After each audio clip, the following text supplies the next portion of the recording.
नमस्कार साथियों, channel DSSB TGT social science के लिए है, जिसमें हम प्रीवियस ईयर क्वेश्चन पेपर्स से अपनी तैयारी को बेहतर करेंगे। आज हम 1/10/2021 फर्स्ट शिफ्ट फीमेल का जो क्वेश्चन पेपर है उसको सॉल्व करेंगे। Which of the following government encouraged business interest in France? निम्नलिखित में से किस सरकार ने फ्रांस में व्यापारिक हितों को प्रोत्साहित किया? फर्स्ट ऑप्शन है constitutional monarchy, second option June monarchy, monarchy of Louis 16 and democratic monarchy. अब डेमोक्रेटिक मोनार्की ऑप्शन को देखो, ये कोई ऑप्शन नहीं होता। डेमोक्रेटिक मोनार्की, डेमोक्रेसी एक अलग शासन व्यवस्था है, मोनार्की एक अलग शासन व्यवस्था है। इन दोनों को मिलाकर जो शासन व्यवस्था बनती है वो बनती है कॉन्स्टिट्यूशनल मोनार्की। आम बोल चाल में हम ज़रूर डेमोक्रेटिक मोनार्की शब्द बोल लेते हैं, लेकिन ये कोई सटीक या सही शब्द नहीं है। तो डी ऑप्शन तो ख़त्म हो गया। इसके बाद देखो मोनार्की ऑफ लुई 16। लुई 16 तो एक निरंकुश राजा था, इसने तो किसी के हितों का ध्यान रखा नहीं। अब नेक्स्ट ऑप्शन है जून मोनार्की।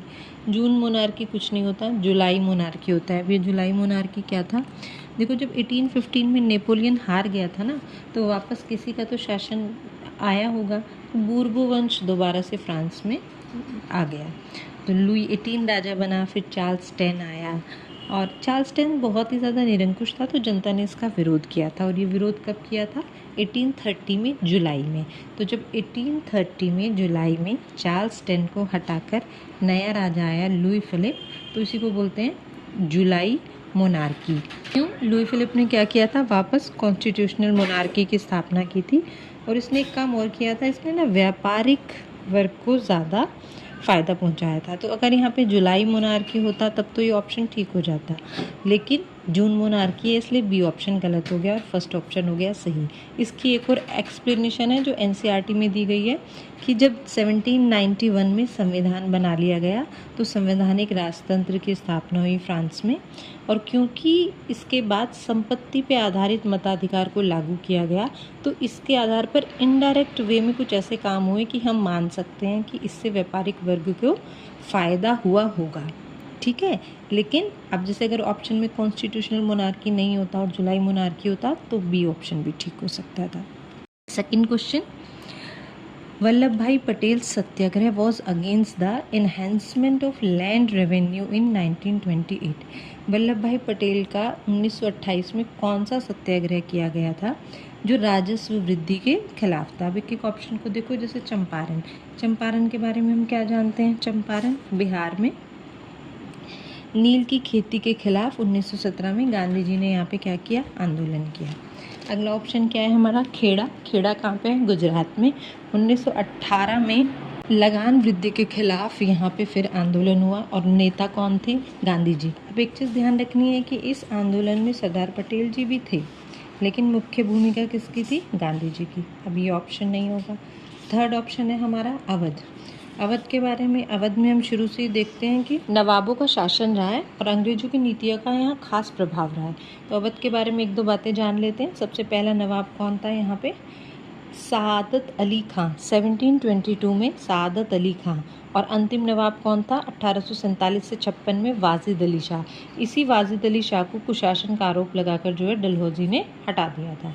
लास्ट ऑप्शन हो गया वारदोली। यही इसका करेक्ट आंसर है कि वल्लभ भाई पटेल का वारदोली सत्याग्रह जो 1928 में था, राजस्व वृद्धि के खिलाफ था। वारदोली कहाँ पे है? गुजरात में। अब ये आंदोलन जो है राजस्व वृद्धि, कितनी वृद्धि कर दी थी राजस्व में? लगभग 22% की वृद्धि की थी। अब ये पता होना चाहिए क्यों वृद्धि की। तो सरकार को लगता था किसानों की आय बढ़ी है, इसलिए उन्होंने जो है लगान में वृद्धि की, लेकिन वास्तविकता क्या थी? फसल खराब हुई थी और उनको कोई फ़ायदा नहीं हुआ था। इसी के खिलाफ उन्होंने आंदोलन किया। तो अब हम कैसे कह सकते हैं कि आंदोलन सफल रहा? क्योंकि आंदोलन के बाद सरकार को क्या करना पड़ा? इस आंदोलन में लगान को 22% से घटा के 6.03% कर दिया गया था। तो ये एक बड़ी सफलता थी, और इसी आंदोलन की सफलता को देखते हुए वारदोली की महिलाओं ने इनको सरदार की उपाधि दी थी। अब जैसे हम सरदार पटेल जी के बारे में बात कर रहे हैं, तो एक दो फैक्ट इनके और देख लेते हैं। इन्होंने 562 रियासतों का विलय किया था।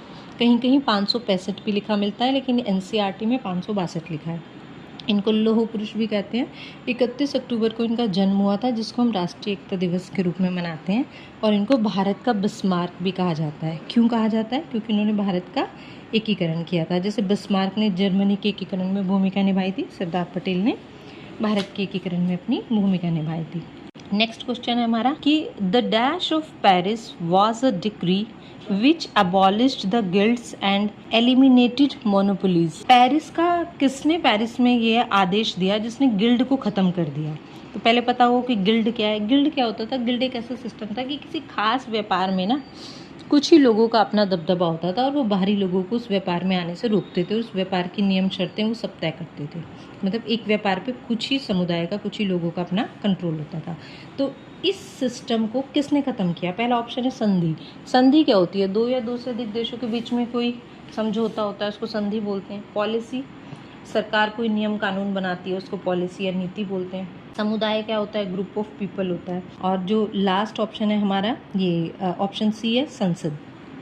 तो पेरिस की संसद ने एक आदेश जारी किया जिसने गिल्ड को समाप्त कर दिया। तो नेशनल असेंबली ने क्या किया था? जब नेशनल असेंबली के पास कानून बनाने की शक्ति आई तो उसने इस गिल्ड सिस्टम को ख़त्म कर दिया था। ठीक है। नेक्स्ट क्वेश्चन है 1791 में फ्रांसीसी क्रांति के दौरान महिला नागरिक अधिकारों की घोषणा किसने की?